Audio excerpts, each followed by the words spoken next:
A single gunman, now identified as Shane Tamura, got on an elevator at 345 Park Avenue in Midtown Manhattan and murdered 4 people. Well, New York Governor Kathy Hochul put out a statement demanding an assault weapons ban.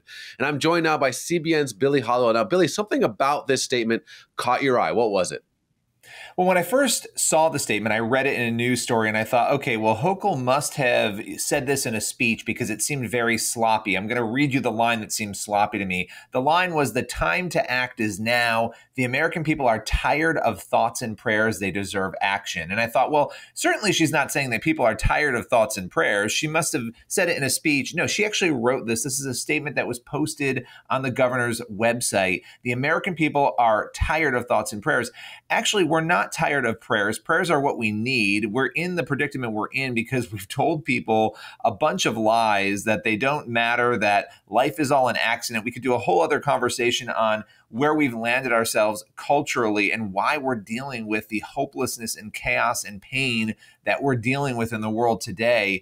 And nobody's saying you don't have to act. Of course, action is fine. But what's happening here is there's a statement being put out in the wake of a mass shooting. This happens almost every single time. We're calling an AR-15 an assault weapon. The reality is an AR-15, just so that we're having clarity, people can have their opinions on guns and what they think. We're not even getting into that right now. But for accuracy's sake, an AR-15 is a semi-automatic rifle, meaning you have to pull the trigger every single time for a bolt to come out. This is not an automatic machine gun weapon that we're talking about here. So have that conversation. But I think to say that the American people are tired of thoughts and prayers is a pretty sad statement from a governor.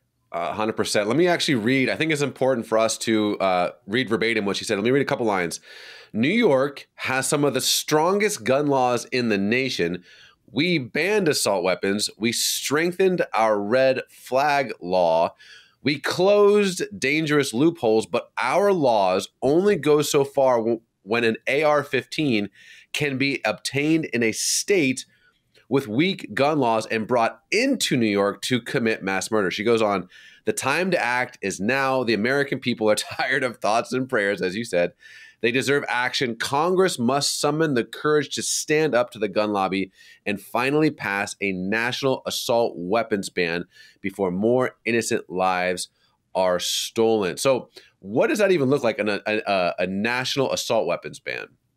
Well, it looks like taking a sinus Tylenol when you have a sinus infection to get rid of your infection. The sinus Tylenol is going to treat the headache. It's not going to get rid of the infection. And if you take that same concept here, banning any type of gun, you can have that conversation, but it's not the gun that is committing these murders. You have to get to the root cause, the infection that is leading people to believe that it is okay to walk into a Walmart and stab 11 people, that it is okay to walk into an office building in the middle of New York City and shoot numerous people. You have to get to the root cause of what is creating these things. And so I feel like too often we put out a statement like this and it makes us feel better. We're going to go and ban these quote unquote assault rifles, and we're going to go and get rid of this type of gun.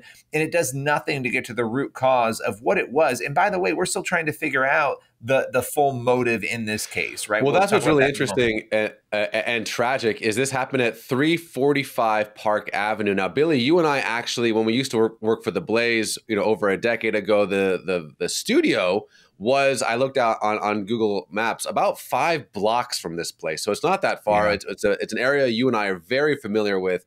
But what's really interesting is New York City Mayor Eric Adams said that he was there to target the NFL headquarters. What do we know about this? Yeah, this is interesting. Apparently, the shooter here in this case, he was targeting the NFL according to the suicide note, and we don't know a lot of details about the note. We just have reports on it, but he apparently struggled with CTE, a brain injury. We do know that he played football as a young man. He didn't play in the NFL.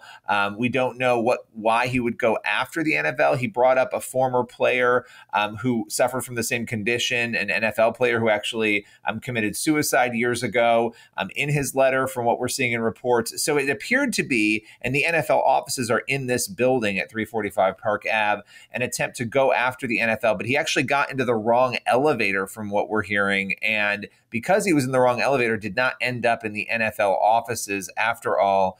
Not to diminish what happened. He still claimed lives, but apparently the target was that office.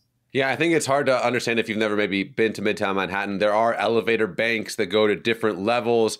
If you want to go to, floor 28 through 40, you go through this bank if you want to go. And so it's a tragic, one of those things where it's like, man, just one step this way, one step that way. Unlike what the governor said, we will be praying for the victims because some of them had kids.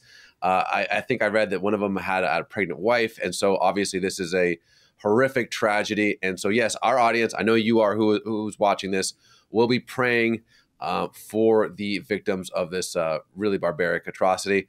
But as for now, Billy Hallowell, I thank you so much for your time, my friend. Thank you.